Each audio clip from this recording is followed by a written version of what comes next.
இது எந்த இடம் தெரியுதுங்களா? ஆமாங்க, நம்ம மாவட்டத்துக்கு அருகில் உள்ள ராணிப்பேட்டை மாவட்டத்தில் லாலாப்பேட்டையில் அமைந்துள்ள காஞ்சனகிரி மலையில் இருக்கிற 1008 சுயம்பு சிவலிங்கத்தை கொண்ட இடம்தான் இந்த இடம். இந்த இடத்தை நீங்கள் வந்து பார்க்கணும் அப்படின்னு சொன்னால் கிட்டத்தட்ட 7 கொண்டை ஊசி வளைவுகளை தாண்டி தான் நீங்கள் இந்த இடத்த வந்து நீங்கள் பார்க்க முடியும். இது பார்த்தீங்கன்னா அவ்வளோ பசுமையான இடம் சுற்றியும். பட் அதையும் தாண்டி இந்த வீடியோவில் நீங்கள் பார்க்குறீங்களே, இது என்னன்னு பார்த்தீங்கன்னா 1008 எண்ணிக்கையை கொண்ட சிவலிங்கங்களை கொண்ட இடம் தான் இந்த இடம். அதனால தான் பார்த்தீங்கன்னா இந்த இடத்துக்கு என்ன பேருன்னா ஆதி சுயம்பு அருள்மிகு ஸ்ரீ காஞ்சனேஸ்வரர் என்று அழைக்கக்கூடிய ஒரு தலமாக இது கருதப்படுகிறது.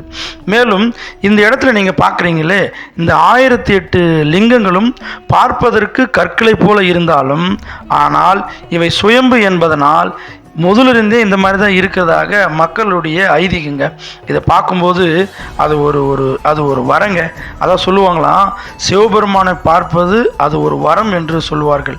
அப்படி பார்க்கிற ஒரு வரத்தை இறைவன் நம்ம கொடுத்துருந்தான் அப்படின்னா ரொம்ப சந்தோஷங்க.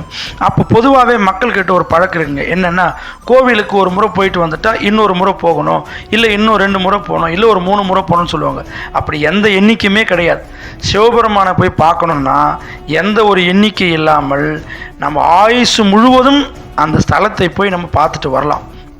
அதுக்கு என்ன காரணம்னு பார்த்தீங்கன்னா, ஒரு முறை நீங்கள் பார்த்துட்டு வந்தீங்கன்னா பல முறை போய் பார்க்க வேண்டிய ஓர் ஆசையை சிவபெருமான் நமக்கு கொடுப்பார். அந்த ஆசையை வைத்து நம்ம சாகும் வரை அவரை பார்த்து கொண்டே இருக்கலாம். அதை விட சந்தோஷம் வேறு எதுவுமே இல்லை. மிக்க நன்றி.